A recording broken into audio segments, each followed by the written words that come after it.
नमस्कार जी। आपका बहुत बहुत स्वागत है हमारे YouTube चैनल ध्येय यात्रा ICS में। हमने संविधान के बारे में पढ़ा था कि हमने संविधान एवं राज्य व्यवस्था में क्या क्या पढ़ना है। तो उस दिन मैंने आपको संविधान के बारे में जो बताया था, मेरे को लगता है वो आप सभी को समझ आ गया होगा, क्योंकि मैंने सरल तरीके से आपको समझाने का प्रयास किया था कि हम संविधान एवं राज्य व्यवस्था में क्या क्या पढ़ने वाले हैं। आज अगर देखेंगे तो आज पढ़ेंगे हम संविधान एवं संविधान का महत्व क्या है और क्लासिफिकेशन ऑफ कॉन्स्टिट्यूशन, यानी कि संविधान का वर्गीकरण हम पढ़ेंगे आज। तो अगर हम सबसे पहले देखेंगे कि संविधान क्या है, तो सबसे पहले अगर हम देखें कि संविधान क्या है, तो संविधान है संविधान किसी देश में, संविधान क्या होता है, किसी देश में शासन व्यवस्था करने की कुछ सिद्धांत होते हैं, कुछ नीतियां होती है, उसका क्या किया होता है, संकलन किया होता है, यानी कि उसको एक पुस्तक में क्या किया होता है, हमने संकलित किया होता है, वो क्या होता है, हमारा संविधान होता है। तो संविधान क्या होता है, किसी देश की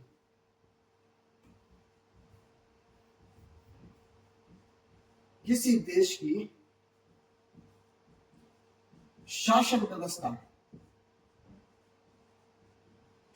व्यवस्था स्थापित करने के लिए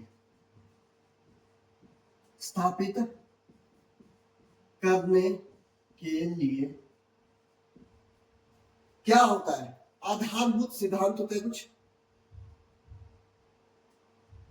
आधारभूत सिद्धांत एवं नियमों का संकलन क्या कहलाता है, संविधान कहलाता है। यानी कि अगर हम देखेंगे कि संविधान क्या होता है, कॉन्स्टिट्यूशन क्या होता है, अगर हम देखेंगे तो वो क्या है, किसी देश की शासन व्यवस्था, यानी कि वहां पे गवर्नेंस कैसा होगा, वहां की शासन व्यवस्था कैसी होगी, उसके लिए कुछ क्या है, आधारभूत सिद्धांत है। उसके लिए क्या है, कुछ आधारभूत सिद्धांत है, कुछ हमने ऐसे कुछ नियम तय किए गए हैं, जिसका हमने क्या कर रखा है, संकलन कर रखा है, उसको क्या कहते हैं, संविधान कहते हैं। इतनी सी बात क्लियर कि संविधान क्या है, किसी देश की शासन व्यवस्था को स्थापित करने के लिए कुछ नियम है, कुछ परंपराएं है, कुछ सिद्धांत है, उनको क्या बोलेंगे, हम संविधान बोलेंगे। इतनी सी बात क्लियर। अब इसमें सिर्फ ये कहने मात्र से नहीं होता है कि हमने कुछ एक संविधान बना लिया है, हमने कुछ चीजें हमने उसमें लिख दी है, कुछ नीतियां लिख दी है, कुछ परंपराएं लिख दी है, तो इतने सब से हो गया है। उसको क्या होता है, कुछ उसको वैधानिक मान्यता भी होनी चाहिए। संविधान किसी भी प्रकार का हो सकता है, वो चाहे वो लिखित है, अलिखित है, वो संविधान लोकतांत्रिक है या वो राजतांत्रिक है, वो जिस भी तरह का संविधान है, लेकिन उस संविधान को वहां की जो आम जनमानस है, जो वहां की जनता है, वो संविधान में विश्वास रखती हो, उस संविधान को मानती हो, उस संविधान को मान्यता देती हो। तो संविधान के लिए एक चीज और क्या जरूरी होती है, एक संविधान के लिए चीज जरूरी होती है कि वहां की जनता संविधान को क्या करती हो, वैधानिक मान्यता प्राप्त करती हो। तो क्या होगा दूसरा, कि वहां की या उस देश की जनता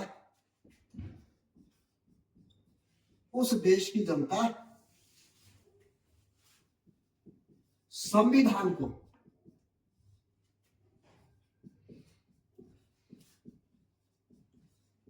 वैधानिक मान्यता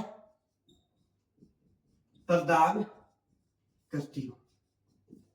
यानी कि जब आपने कोई पुस्तक लिख दी, उसमें कुछ नीतियां लिख दी, उसमें कुछ सिद्धांत हमने स्थापित कर लिए कि हम इस तरह से अपने देश को चलाएंगे, लेकिन वो इतने मात्र से नहीं होता है। वहां की जो जनता है, वहां की जो पब्लिक है, वो क्या करती हो, उस संविधान को वैधानिक मान्यता प्राप्त कराती हो कि भाई हम इसको क्या करते हैं, इसमें विश्वास रखते हैं, जो चीजें आपने लिख दी है, जो सिद्धांत, जो नीतियां, जो कानून आपने लिख दिया है, हम उसको फॉलो करेंगे। यानी कि वो क्या करती है, वहां की जनता वैधानिक मान्यता प्राप्त करती है। तीसरी बात हमारे संविधान के लिए और क्या आवश्यक होती है, तो तीसरी बात हमारे लिए यह आवश्यक हो जाती है कि जो संविधान है वो सर्वोच्च विधि होता है किसी देश का। यानी कि सबसे सुप्रीम होता है, संविधान से ऊपर कुछ होता ही नहीं है। हम जितने मर्जी कानून बना ले देश में, वो हम कैसे बनाएंगे, यानी कि हम संविधान के संगत बनाएंगे, यानी कि संविधान के जो अंतर्गत काम करते हो, संविधान से ऊपर कोई भी विधि नहीं होती है। जितनी भी विधि, जितने भी हम कानून बनाते हैं, वो संविधान के अंतर्गत होता है। तो तीसरी बात हमारे लिए ये जरूरी हो जाती है कि संविधान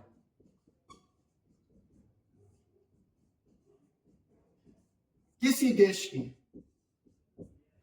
क्या होता है, किसी देश की सर्वोच्च विधि होता है। यानी कि जो संविधान है वो देश का क्या है, तो सर्वोच्च क्या है, वहां की विधि है, यानी कि सुप्रीम लॉ है। और जितने भी अन्य कानून हम बनाएंगे, जितने भी हम अन्य कानून बनाएंगे, वो किसके अंतर्गत काम करेंगे, वो सारे के सारे कॉन्स्टिट्यूशन के अंतर्गत काम करेंगे। जितने भी अन्य कानून बनाए जाएंगे वह संविधान के संगत एवं इसके अंतर्गत कार्य करेंगे। यानी कि संविधान क्या है, किसी देश की सबसे पहली बात वो सर्वोच्च विधि होता है। और जितने भी हम उसके लिए कानून बनाएंगे उसके बाद, वो सारे के सारे कैसे होंगे, वो सारे के सारे संविधान के संगत होंगे, यानी कि संविधान के हिसाब से चलते होंगे और उसके अंतर्गत क्या करते हैं, कार्य करते हैं। इतनी सी बात हमारे संविधान में। तो संविधान क्या है, किसी देश की शासन व्यवस्था को स्थापित करने के लिए, वहां की गवर्नेंस को रूल करने के लिए हम संविधान बनाते हैं। और उसमें क्या होता है, कुछ सिद्धांत होते हैं, कुछ नियम होते हैं, उसको हमने क्या किया, संकलित करके पुस्तक में रख दिया। सिर्फ इससे काम नहीं चलेगा, फिर किस चीज का काम, फिर क्या चीज जरूरी हो जाती है, फिर जो जरूरी है वो है कि उस देश की जनता उसको क्या करती हो, उसमें विश्वास रखती हो, उसको वैधानिक मान्यता प्राप्त देती हो कि जो कानून स्थापित किया है हम उस हिसाब से चलने का क्या करेंगे, प्रयास करेंगे, उसको लागू करवाने में हम क्या करेंगे, सहयोग करेंगे, यानी कि वहां की जनता उसको वैधानिक मान्यता देती हो। तीसरी बात क्या होगी कि जो संविधान होगा वो किसी देश का क्या होगा, सबसे सर्वोच्च विधि होगी, सर्वोच्च कानून होगा। अगर किसी देश में राजतंत्र भी है, मोनार्की सिस्टम भी है, तो उसमें भी आप देखेंगे कि वहां भी संविधान होता है। उस संविधान में लिखा होता है कि ये देश किस व्यवस्था से चलेगा, ये देश राजतंत्र की व्यवस्था से चलेगा। यानी कि अगर इस व्यवस्था से चलेगा तो संविधान कब कहलाया, जब वहां की जनता ने यह स्वीकार कर दिया कि ठीक है हम राजतंत्र के नीचे ही काम करेंगे, यानी कि उन्होंने उस संविधान को मान्यता प्रदान कर दी। भारत के परिप्रेक्ष्य में देखेंगे तो भारत ने क्या किया, भारत ने यह किया कि जो हम संविधान है, संविधान में लोकतांत्रिक शासन व्यवस्था होगी, यानी कि डेमोक्रेसी होगी। और उस डेमोक्रेसी में हमने विश्वास प्रकट किया। जब हमने विश्वास प्रकट किया तो हमारे देश में हमने क्या किया, उस संविधान को, उस लोकतांत्रिक संविधान को क्या दे दी, हमने मान्यता प्रदान कर दी। और वो हमारे देश में क्या है, सर्वोच्च विधि है। ये जो है हमारा संविधान यानी कि कॉन्स्टिट्यूशन। अब बात आती है कि संविधान का महत्व क्या है।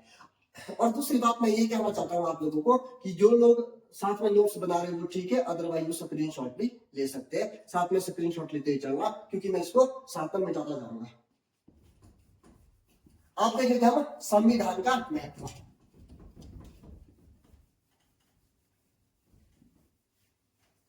संविधान का महत्व,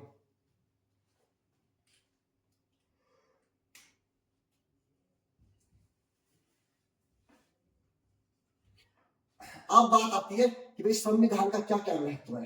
तो संविधान हमारे को क्या क्या परिभाषित करवाता है, हमारा संविधान में क्या क्या चीजें लिखी हो सकती है। तो संविधान किसी देश की शासन प्रणाली को तय करता है। संविधान का अगर हम महत्व में पहली बात लिखे तो संविधान क्या करता है, अगर मैं पहली बात लिखूं तो संविधान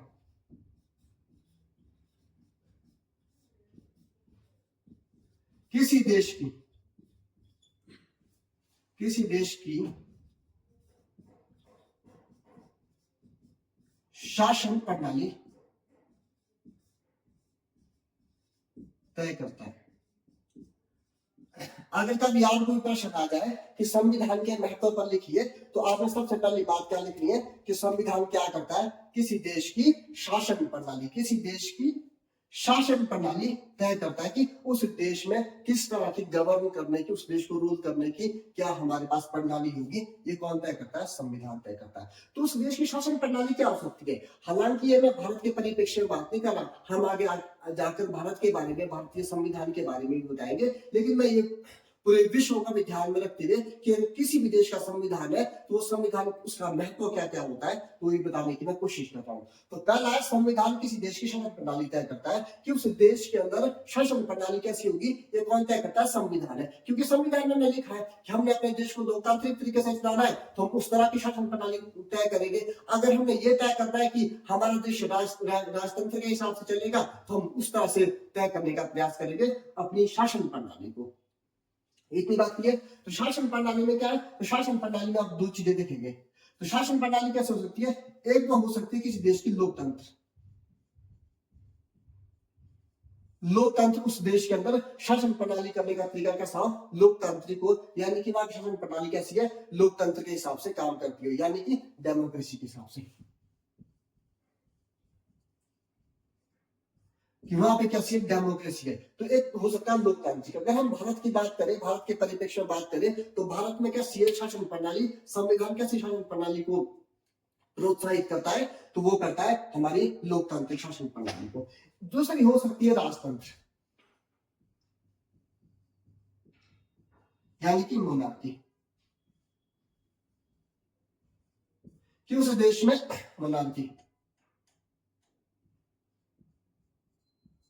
मोनार्की सिस्टम, कि भाई संविधान क्या तय कर रहा है? किसी देश की शासन प्रणाली तय कर रहा है कि उस देश में कैसी शासन प्रणाली हो सकती है? लोकतांत्रिक शासन प्रणाली भी हो सकती है, यानी कि उसमें डेमोक्रेसी भी हो सकती है, या दूसरे तरीके से हो सकता है कि वहां पे राजतंत्र हो, यानी कि मोनार्की सिस्टम हो। ये कौन तय करता है? ये भी संविधान तय करता है कि वहां की जो शासन प्रणाली होगी वो क्या होगी। अगर जब हम भारत के बारे में बात करेंगे तो भारत की जो शासन प्रणाली कैसी है? लोकतांत्रिक शासन प्रणाली है। हालांकि उसके बारे में हम बाद में बात करेंगे। दूसरी बात क्या तय करता है? संविधान देश की राज व्यवस्था तय करता है कि संविधान की जो प्रकृति होगी वो कैसी होगी, यानी कि राज व्यवस्था क्या होगी, वहां पे जो शासन करने का तरीका होगा, राज व्यवस्था वो कैसी होगी। तो दूसरी बात आएगी ये कि संविधान क्या तय कर रहा है? संविधान किसी देश की राज व्यवस्था, संविधान किसी देश की राज व्यवस्था क्या करता है? तय करता है कि वहां की जो गवर्नेंस होगी वो किस तरह की वहां पे राज व्यवस्था स्थापित की हो सकती है। तो यार दूसरे शब्दों में आप ऐसे लिख सकते हैं कि किसी देश की जो प्रकृति होगी शासन करने की वो कैसी होगी, वहां की राज व्यवस्था यानी कि वहां की गवर्नेंस कैसी होगी, ये भी क्या करता है? संविधान तय करता है। यानी कि उस देश की शासन व्यवस्था कैसी होगी, ये भी कौन तय कर रहा है? संविधान तय कर रहा है। ये भी कौन तय कर रहा है? संविधान कर रहा है। तो अब शासन व्यवस्था यानी कि राज व्यवस्था अलग अलग प्रकार की हो सकती है। किसी देश में देखा होगा आपने, एकात्मक शासन व्यवस्था होती है। कैसी होती है? एकात्मक शासन व्यवस्था, एकात्मक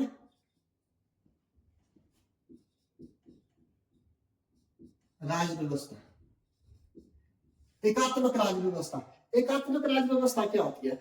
मान के चलिए कोई एक देश है, उस देश की जो, वो देश लोकतांत्रिक भी हो सकता है, वो देश राजतंत्र वाला देश भी हो सकता है, लेकिन ऐसा हो सकता है उसमें की जो शासन व्यवस्था है, जो वहां की जो गवर्नेंस करने की जो वहां का जो रूल है, वो किसी एक व्यक्ति के हाथों में हो, यानी कि सारी की सारी शक्तियां क्या हो? एक व्यक्ति के हाथों में हो। तो ऐसी राज व्यवस्था को क्या बोलते हैं? हम ऐसी राज व्यवस्था को बोलते हैं हम एकात्मक राज व्यवस्था। यानी कि जितनी भी सारी शक्तियां हैं वो एक आदमी के अंदर नहीं थे, उसका उपयोग एक आदमी ही करेगा। ऐसी शासन व्यवस्था को क्या बोलते हैं? एकात्मक शासन व्यवस्था बोलते हैं। यानी कि एकात्मक शासन व्यवस्था, इसमें क्या लिखेंगे आप? इसमें शक्तियों क्या होता है? इसमें शक्तियों का केंद्रीकरण होता है, यानी कि सारी की सारी शक्तियां एक व्यक्ति के पास होगी। यानी कि आप ऐसे समझ सकते हैं कि हमारे देश में क्या है? एक सेंट्रल गवर्नमेंट है, नीचे स्टेट गवर्नमेंट है, उसके नीचे हमारी कुछ स्थानीय सरकारें काम करती है। तो जितनी स्थानीय सरकारें हैं और जितनी राज्य सरकारें, उनको खत्म कर दो और सारी शासन व्यवस्था किसी एक व्यक्ति के हाथ में दे दो सेंटर में, तो वैसी व्यवस्था को क्या बोलेंगे हम? केंद्रीकरण व्यवस्था बोलेंगे, यानी कि उस व्यवस्था को बोलेंगे एकात्मक राज्य व्यवस्था बोलेंगे। तो इसमें क्या होता है, इसमें शक्ति का केंद्रीकरण होता है,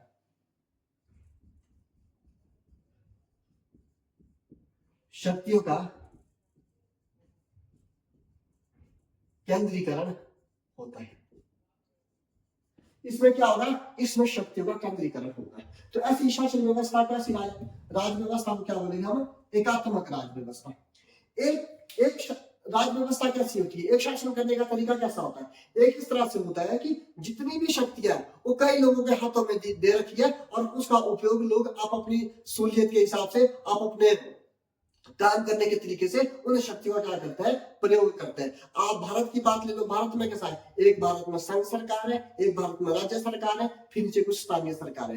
राज्य सरकारों की अपनी शक्तियां और केंद्र सरकार की अपनी शक्तियां, और जो हमारी जो लोकल गवर्नमेंट्स होती है, जो स्थानीय सरकारें होती है, जिसको हम पंचायती राज बोलते हैं, नगर निगम बोलते हैं, उनकी अपनी कुछ शक्तियां होती है। यानी कि इसमें क्या है, इसमें शक्तियों का विभाजन है, यानी कि सेपरेशन ऑफ पावर है, शक्तियों का विभाजन। इसमें हर आदमी अपने हिसाब से शक्ति को क्या करता है, प्रयोग करता है। वैसी व्यवस्था को क्या बोलते हैं हम, संघात्मक शासन व्यवस्था। यानी कि दूसरी कैसी होगी, दूसरी होगी संघात्मक राज व्यवस्था।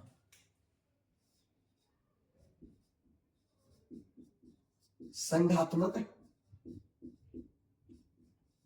राज व्यवस्था, इसमें क्या होगा, इसमें शक्तियों का केंद्रीकरण होगा कि विकेंद्रीकरण। जब शक्तियां कई लोगों के हाथों में है तो ऐसी व्यवस्था को बोलेंगे हम कि कैसी व्यवस्था है, विकेंद्रीकृत व्यवस्था है। यानी कि इस शक्तियों का क्या है, विभाजन किया गया है। तो ये कैसी शक्ति है, तो इसमें क्या है, शक्तियों का विकेंद्रीकरण, शक्तियों का विकेंद्रीकरण। ये कैसा होगा, यानी कि शक्तियों का विकेंद्रीकरण इसमें होगा। इतनी बात क्लियर।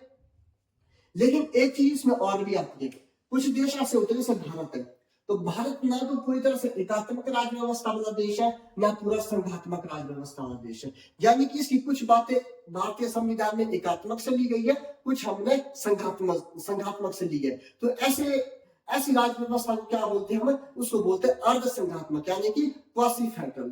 तो भारत में कैसी है, हालांकि हम इसको भारत के जब संविधान के बारे में हम अच्छे से चर्चा करेंगे, भारतीय संविधान के बारे में, तब हम ज्यादा समझेंगे। अभी तो मैं आपको पूरा एक ओवरव्यू दे रहा हूं कि हम किस तरह से संविधान को पढ़ेंगे। तो संविधान के महत्व में पहली बात आई, संविधान किसी देश की शासन प्रणाली तय करता है। दूसरा, संविधान ये भी तय करता है कि उस देश की राज व्यवस्था क्या होगी। तो राज व्यवस्था मैंने बताई आपको एकात्मक, एक बताई संघात्मक, और तीसरी मैंने बताई कि वो भारत के परिप्रेक्ष्य में ज्यादा लागू होती है, उसको बोलते हैं अर्ध संघात्मक। तीसरी कौन सी होगी, अर्ध संघात्मक। अर्ध संघात्मक यानी कि जो भारतीय संविधान है उसमें कुछ बातें एकात्मक की है, कुछ संघात्मक की है, तो उसको क्या बोलते हैं हम, अर्ध संघात्मक। कैसी राज व्यवस्था, अर्ध संघात्मक राज व्यवस्था। इसमें लिखिए आप, इसमें उपरोक्त दोनों के गुण होते हैं। उपरोक्त दोनों कौन से, एकात्मक और संघात्मक, इन दोनों को क्या कहा जाते हैं, गुण पाए जाते हैं। इतनी सी बात क्लियर। तीसरी क्या आएगी, तीसरी बात आएगी ये संविधान के महत्व में कि उस देश में संविधान ये तय करता है कि उस देश में सरकार का स्वरूप क्या होगा। इसको मैं मिटा देता हूं यहां से।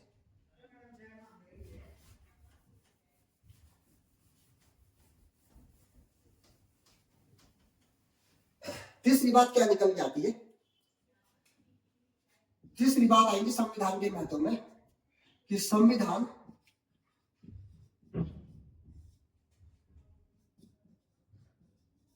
किसी देश में सरकार का स्वरूप तय करता है।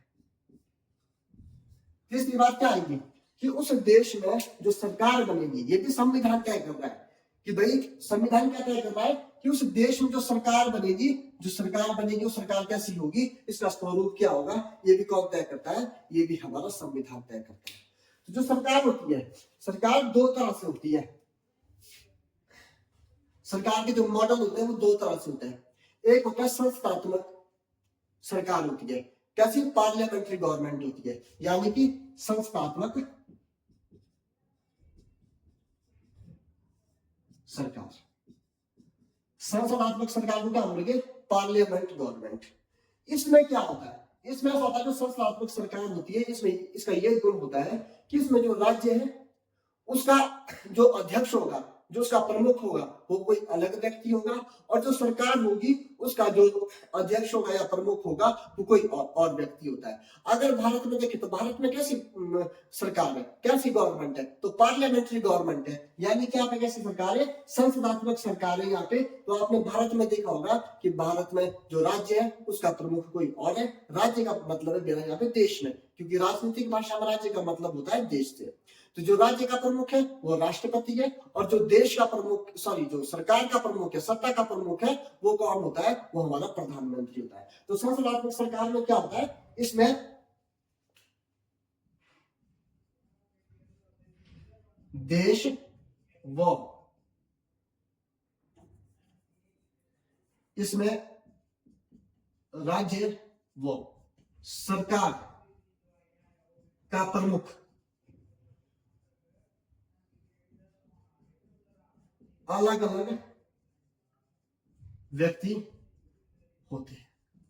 यानी कि राज्य का प्रमुख जैसे भारत में राष्ट्रपति है, और सरकार का प्रमुख आपने देखा होगा वो कौन होता है? प्रधानमंत्री होता है। तो वो कैसी गवर्नमेंट होती है? वो संसदात्मक सरकार होती है, यानी कि पार्लियामेंट्री गवर्नमेंट होती है। एक देखिए होगी आपने इस तरह की सरकार, उसको बोलते हैं अध्यक्षात्मक सरकार।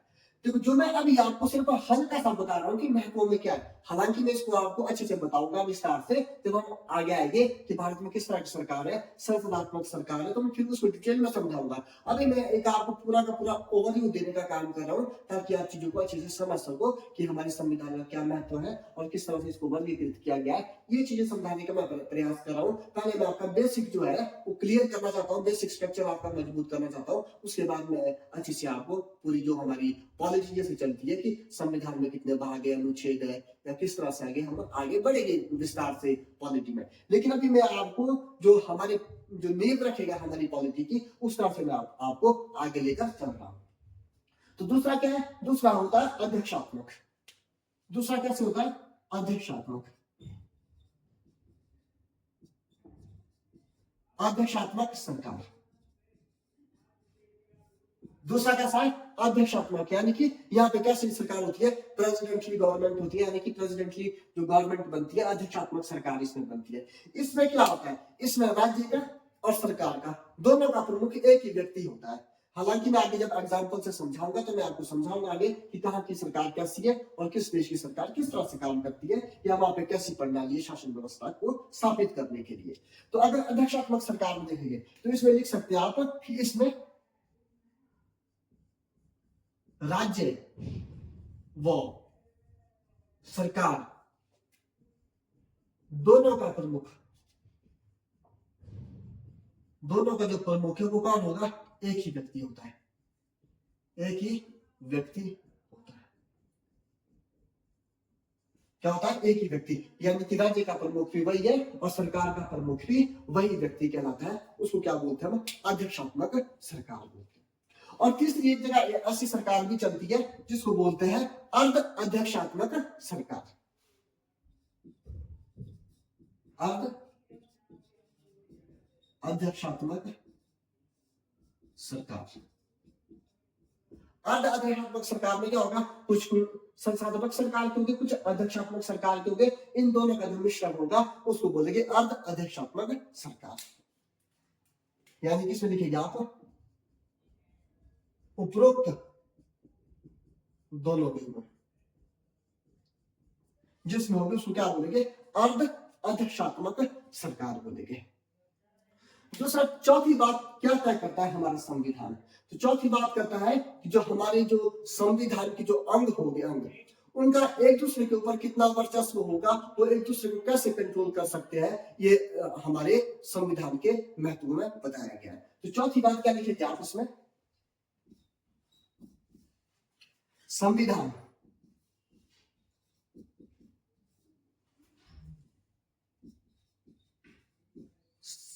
सरकार के अंगों को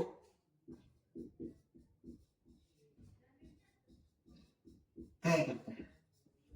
कि जो संविधान होगा वो क्या करेगा, सरकार के अंगों को और उनकी जो शक्तियां होती है, कि उनकी जो शक्तियां होगी उनको क्या करता है, सीमित करने का काम करता है। जो संविधान है, संविधान सरकार के अंगों को तय करता है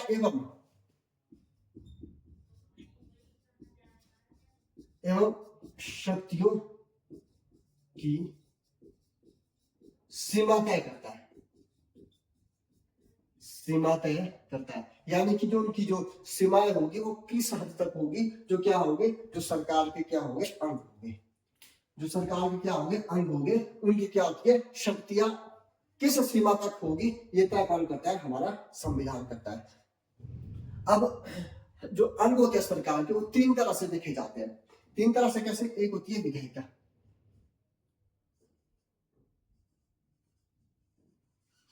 एक होती है विधायिका, दूसरी होती है कार्यपालिका, और तीसरी होती है न्यायपालिका। तीसरी कौन सी होती है, न्यायपालिका। एक होती है विधायिका, एक कार्यपालिका, एक न्यायपालिका। अब ये क्या होती है, ये सरकार के अंग होते हैं। विधायिका का क्या काम होता है, विधायिका क्या होती है कि जितने भी देश भर से हमारे सांसद चुने जाते हैं, वो क्या होते हैं, वो मिलकर किसका निर्माण करते हैं, वो मिलकर लेजिस्लेटिव का काम करते हैं, यानी कि विधायिका का काम करते हैं। तो विधायिका का काम क्या होता है, विधायिका का काम होता है कानून को निर्मित करना, यानी कि कानून का निर्माण करना। तो कानून को कौन निर्माण करता है, कानून को कौन निर्मित करता है, तो कानून का निर्माण करने का, कोई भी कानून कोई भी कानून बनाना है तो उसको कौन करेगा, उसको करेगी हमारी जो विधायिका होगी, यानी कि लेजिस्लेचर। तो विधायिका का काम क्या होगा, विधायिका का काम होगा किसी देश के लिए क्या कानून होगा, उसको बनाने का कार्य किसका होगा, उसको बनाने का कार्य विधायिका का होता है। तो विधायिका का काम क्या होगा, किसी देश के लिए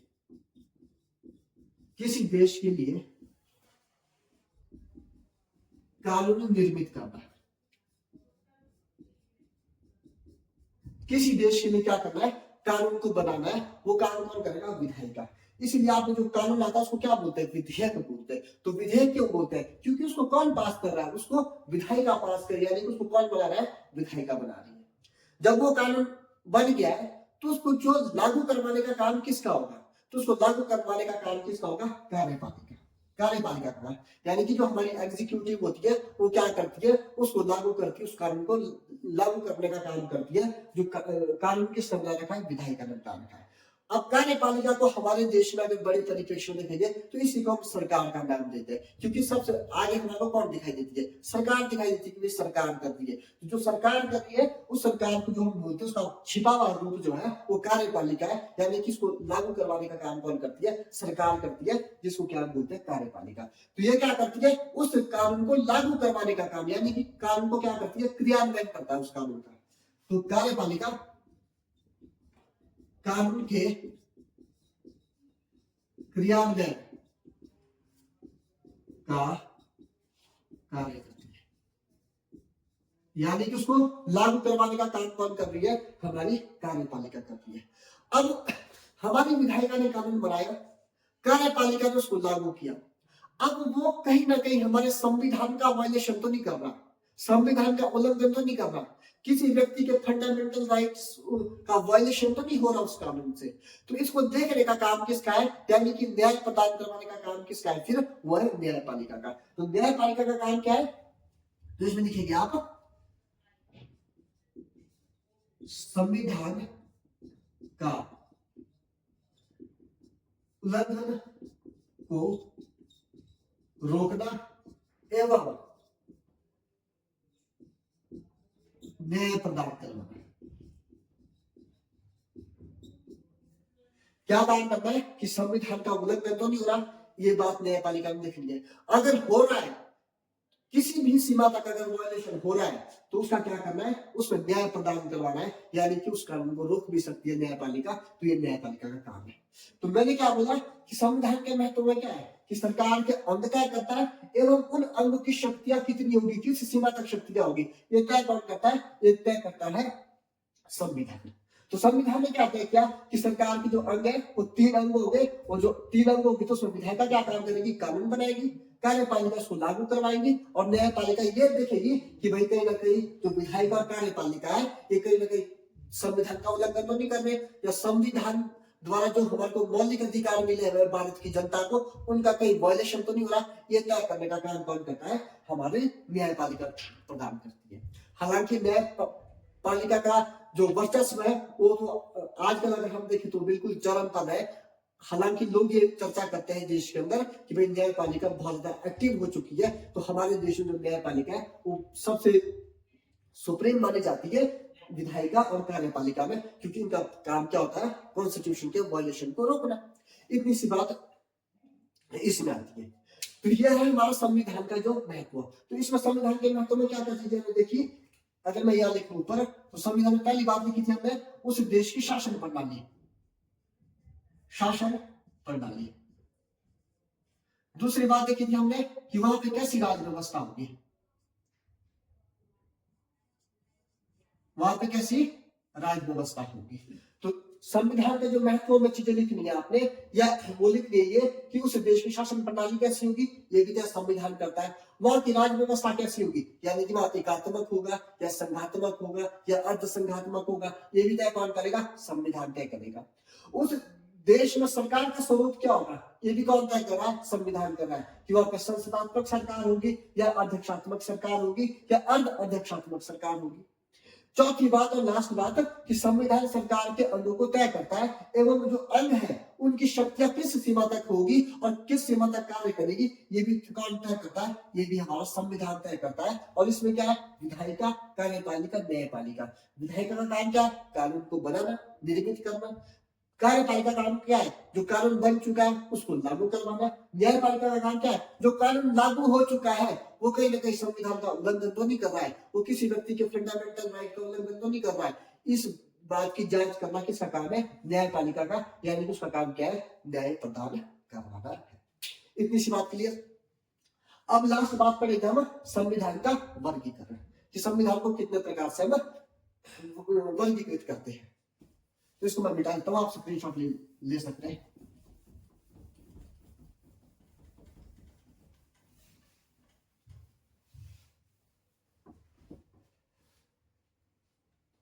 संविधान का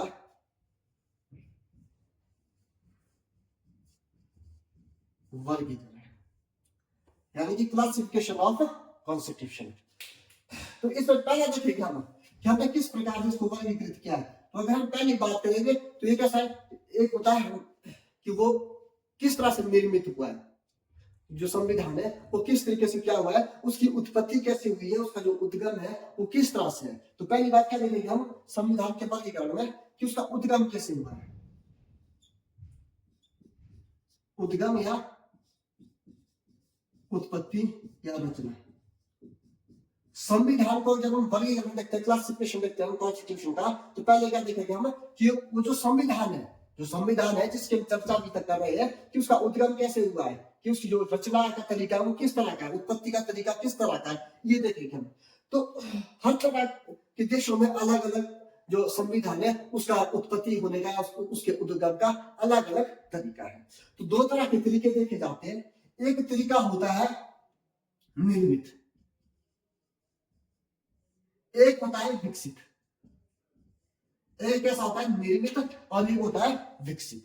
अब अगर मैं आपसे प्रश्न करूं कि भारत का कैसा है, तो आप बोलोगे सीधी सी बात है, सब निर्मित हुआ, उसका निर्माण हुआ है कि संविधान सभा बनी, उस संविधान सभा ने एक संविधान का निर्माण किया। तो भारत का संविधान कैसा है, निर्मित संविधान है। तो निर्मित वाले में तो आपको इतनी बात समझनी है कि कुछ लोगों का समूह बैठा, उन लोगों ने एक संविधान लिखा कि हमारे देश के लिए नीतियां होगी, ये कानून होगी, ये परंपराएं होगी, इस तरह से हम क्या करेंगे, उसको हम संविधान को निर्मित कर लेंगे। यानी कि एक होता है निर्मित करने का तरीका। तो जितने भी अधिकांश देश है उन्होंने अपने संविधान को क्या कर रखा है, निर्मित कर रखा है, उसका फॉर्मेशन हो रखा है, यानी कि उसका निर्माण कर रखा है। अब कुछ देशों के ऐसे संविधान, जिससे हम ब्रिटेन का एग्जाम्पल ले सकते हैं, हालांकि आगे मैं समझाऊंगा डिटेल में इसको। ब्रिटेन का एग्जाम्पल हम ले सकते हैं। एग्जाम्पल कैसे, कि वहां का जो संविधान है वो कैसा विकसित है, यानी कि हजारों वर्ष पहले से कुछ ऐसी परंपराएं, कुछ ट्रेडिशन चले आ रहे हैं, कुछ ऐसी नीतियां से कानून बनते चले आए हैं, जिसको वर्तमान में उन्होंने क्या दिया, एक संविधान का रूप दिया, यानी कि उसको वैधानिक मान्यता दे दी कि जिन हम वर्षों से जिन परंपराओं को एक पीढ़ी से दूसरी पीढ़ी, दूसरी पीढ़ी से तीसरी पीढ़ी, जितने भी ट्रेडिशन चल के आ रही, जितनी परंपराएं चल के आ रही है, जितने भी कानून चल के आ रहे हैं, उन कानूनों को हम क्या करते हैं, वैधानिक मान्यता प्रदान करते हैं, यानी कि उसको हम क्या करते हैं, संविधान का रूप देते हैं। तो वो कैसा संविधान हुआ, वो निर्मित नहीं हुआ, एक पीढ़ी से दूसरी पीढ़ी, दूसरी पीढ़ी से तीसरी पीढ़ी, इस तरह से क्रम वाइज चलता रहा। तो ऐसे संविधान को क्या बोलते हैं हम, विकसित संविधान। उस संविधान को क्या बोलते हैं हम, विकसित संविधान बोलते हैं। तो ये तो होता है हमारा उत्पत्ति के आधार पर। दूसरा कैसे वर्गीकृत किया हमने कि संविधान में जो मूल्य है, निहित मूल्य दिए गए हैं, उसके आधार पर करते हैं। तो सेकंड क्या है हमारा, संविधान में निहित मूल्यों के आधार पर, संविधान में जो निहित मूल्य दिए हैं, उसके आधार पर भी हम क्या करते हैं, संविधान का वर्गीकरण करते हैं। अब इसमें क्या चीज देखते हैं हम कि भाई जो हमारे संविधान में कुछ निहित मूल्य के आधार पर जब हम उसको वर्गीकृत करते हैं, तो हम देखते हैं कि उस देश का संविधान कैसा है। उस देश का संविधान लोकतांत्रिक है या राजतांत्रिक है, यानी कि मोनार्की सिस्टम है या हमारा लोकतांत्रिक प्रणाली है। तो संविधान में निहित मूल्य के आधार पर हम क्या देखते हैं कि वो संविधान लोकतांत्रिक है या राजतांत्रिक है, यानी कि वहां पर मोनार्की सिस्टम है या डेमोक्रेसी सिस्टम है, उसके आधार पर भी हम क्या करते हैं, संविधान का वर्गीकरण करते हैं कि भाई उस देश की जो शासन करने की तरीका लोकतांत्रिक है या राजतांत्रिक है। तीसरा देखेंगे हम वर्गीकरण, तो हम देखेंगे संकलन के आधार पर। तीसरा क्या देखेंगे, तीसरा देखेंगे संकलन के आधार पर। संकलन के आधार पर, संकलन के आधार पर देखेंगे। तीसरा तरीका कौन देखेंगे हम, संकलन के आधार पर, कि उस देश का जो संविधान है वो कैसा है, लिखित है या अलिखित है। तीसरा वर्गीकरण कैसे करेंगे हम, संकलन के आधार पर, यानी कि उस देश का जो संविधान है वो कैसा है, लिखित संविधान है या अलिखित संविधान है।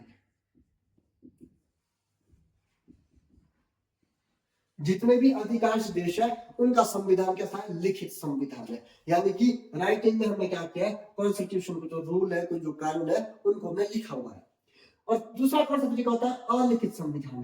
तो जो अलिखित संविधान होता है, तो उस देश का संविधान ऐसा नहीं है कि बिल्कुल लिखा नहीं गया हुआ, लिखा गया है, लेकिन उसको क्या नहीं कर रखा आपने, संकलित नहीं कर रखा है। इसलिए मैंने तीसरा जो वर्गीकरण निकाला है वो संकलन के आधार पर निकाला। जो हमारा संविधान है वो संकलन के आधार पर दो प्रकार से होता है, एक होता है लिखित संविधान, एक होता है अलिखित संविधान। अधिकतम देशों का कैसा है, लिखित संविधान है, लेकिन कुछ देशों का संविधान है अलिखित है, यानी कि पूरी तरह से अलिखित नहीं है, कुछ बातें उसकी क्या है कि लिखित है, लेकिन उसको हमने संकलित नहीं कर रखा, उसको एक पुस्तक हमने रूप नहीं दे रखा। तो तीसरा प्रकार ये होता है। अगर चौथा वर्गीकरण देखेंगे तो चौथा वर्गीकरण के साथ प्रकृति के आधार पर।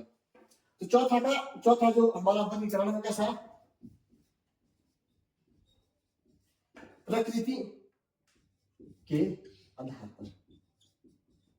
प्रकृति के आधार पर, तो प्रकृति के आधार पर कितने प्रकार का है, तो प्रकृति के आधार पर देखते हैं हम कि वो संविधान कैसा है। वो संविधान कठोर है, यानी कि अनम्य है, या लचीला है, उसको नम्य भी बोलते हैं। तो प्रकृति के आधार पर कैसा होता है, एक होता है अनम्य, इसको कठोर भी बोलते हैं। एक होता है नम्य संविधान, इसको लचीला भी बोलते हैं। तो जो प्रकृति के आधार पर होता है उसको हम दो प्रकार से देखते हैं, एक होता है अनम्य कठोर, एक होता है नम्य लचीला। कुछ देश का संविधान कैसा होता है, बिल्कुल कठोर होता है। अगर उसमें आपने कोई कॉन्स्टिट्यूशन में अमेंडमेंट करना है, उसमें संशोधन करना है, तो बहुत कठोर तरीके से होता है, उसको क्या बोलेंगे, अनम्य संविधान है। कुछ ऐसा संविधान होता है, कुछ ऐसा संविधान होता है जो बिल्कुल लचीला होता है, उसमें आसानी से हम क्या कर सकते हैं, उसमें आसानी से क्या कर सकते हैं, संशोधन कर सकते हैं, उसको बोलते हैं नम्य संविधान यानी कि लचीला संविधान। हालांकि भारत एक अलग प्रकार का, भारत का संविधान न ज्यादा कठोर है न ज्यादा लचीला है, उस वक्त भारत वाले में पड़ेंगे। लेकिन जो प्रकृति के आधार पर हम संविधान को देखते हैं, उसको वर्गीकृत करते हैं, वो दो तरह से, एक है कठोर, एक है लचीला। जो लास्ट है संघ के आधार पर।